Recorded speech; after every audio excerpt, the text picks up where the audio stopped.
populiariausia šiandien tema Japonijoje yra sakuros žydėjimas. Ir šiek tiek yra skirtingai, kas yra mums sakuros ir kas yra japonams sakuros.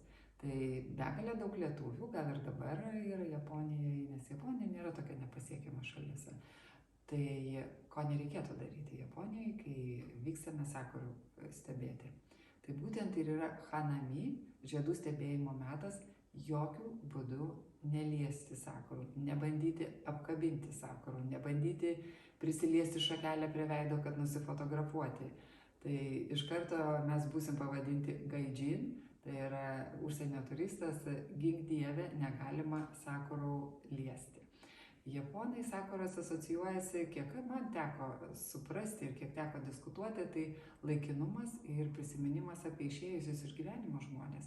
Tai jeigu jau taip suvesti visai iki galo taškus, tai sakuros žydėjimas labai artima lapkričio 1 šventei, prisiminti mums pačius brangiausius žmonės, išėjusius iš gyvenimo.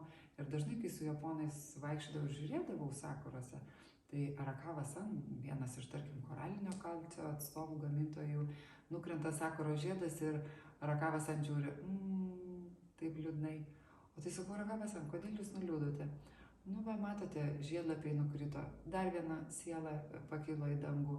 Taigi, hanami yra sakurų žydėjimo menas, stebėjimas, susimąstyti apie gyvenimą, prisiminti savo artimuosius, suvokti, koks gyvenimas laikinas ir kad reikia džiaugtis gyvenimu, reikia pilnaverčiai gyventi, pilna širdimi, nes mūsų gyvenimas toks pats gražus ir toks pats dėja greitas, kaip trumpas, kaip sakuros žydėjimas. Tai, vat, tai kas vyksta stebėti sakuras, gal bus mano šie patarimai